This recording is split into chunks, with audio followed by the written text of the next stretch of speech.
أحييكم تحية إسلامية تحية مباركة وتحية من أهل الجنة.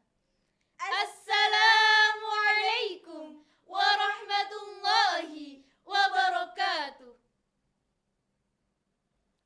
إن الحمد لله نحمده ونستعينه ونستغفره ونعوذ بالله من شرور أنفسنا ومن سيئات أعمالنا. من يهد الله فلا مضل له ومن يضلل فلا هادي له.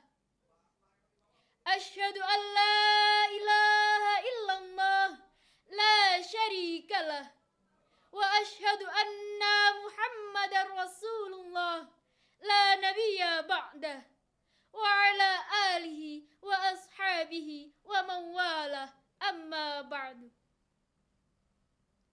Yang terhormat segenap dewan juri yang arif dan bijaksana, serta pemuda-pemudi harapan bangsa. Mengutip pernyataan Bung Karno bahwasanya membangun suatu negara bukan hanya sekedar pembangunan fisik secara material, namun sesungguhnya ialah membangun jiwa bangsa. Sebagaimana dalam lagu kebangsaan kita Indonesia Raya. Bangunlah jiwanya, bangunlah badannya untuk Indonesia Raya. Saat ini kondisi jiwa lebih populer dengan istilah kondisi mental. Kondisi mental seseorang sangat berpengaruh terhadap seluruh aktivitasnya. Menurut laporan program pengembangan PBB UNDP tahun 2021 hingga tahun 2022, bahwasannya pengembangan manusia secara global mengalami kemunduran.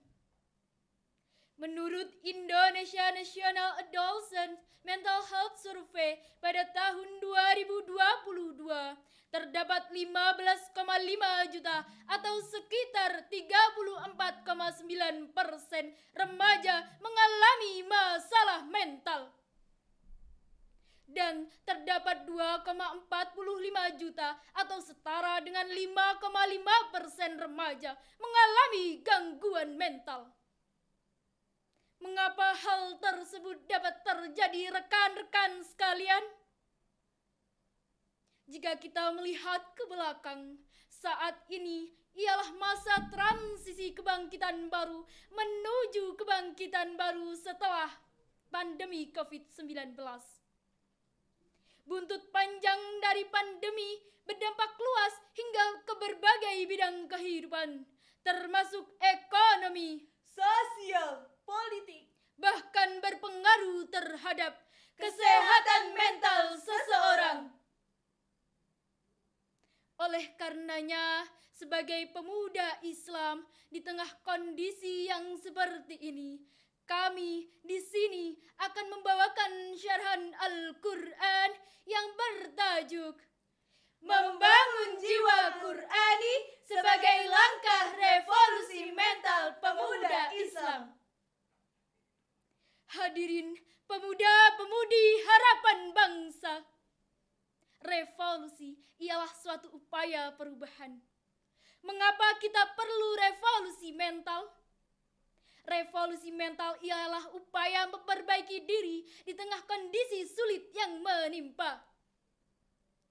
Allah Subhanahu wa Ta'ala telah memerintahkan kita untuk senantiasa memperbaiki diri sebagaimana dalam Al-Quran surah Al-Hasyr ayat 18 yang berbunyi, A'udzu billahi minasyaitonir rajim. Bismillahirrahmanirrahim. Ya ayyuhalladzina amanu taqullah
setiap diri memperhatikan apa yang telah diperbuatnya untuk hari esok akhirat.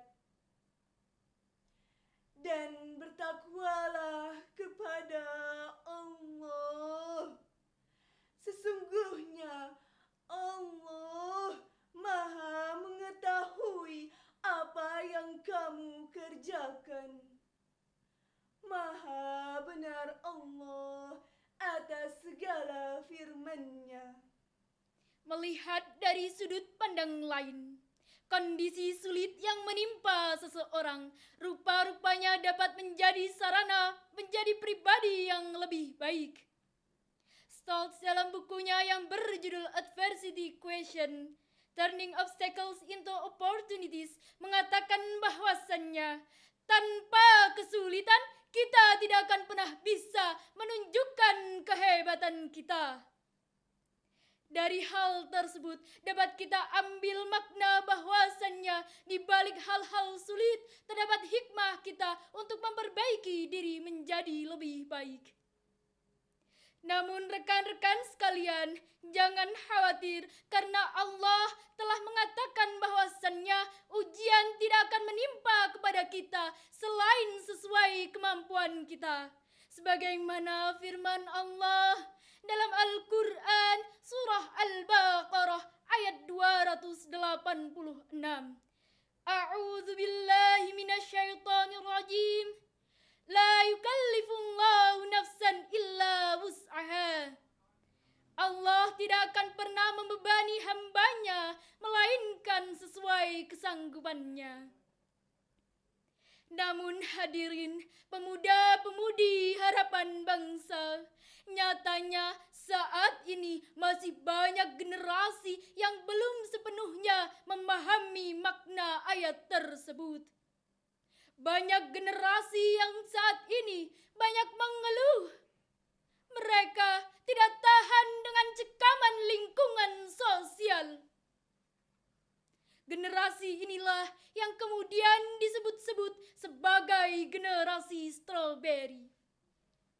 Menurut Profesor Renal Kasali, dalam bukunya yang berjudul Strawberry Generation, generasi strawberry adalah generasi yang memiliki gagasan kreatif, akan tetapi mereka mudah menyerah.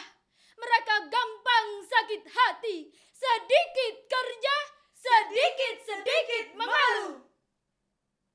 Lantas, bagaimanakah Al-Quran sebagai langkah revolusi mental bagi pemuda Islam? Profesor Quraish Shihab pernah mengatakan gagasannya berupa mentalitas manusia dan cara merevolusinya. Beliau menyampaikannya dalam suatu forum bahwasannya setidaknya ada 3 aspek untuk menyiapkan revolusi mental ini.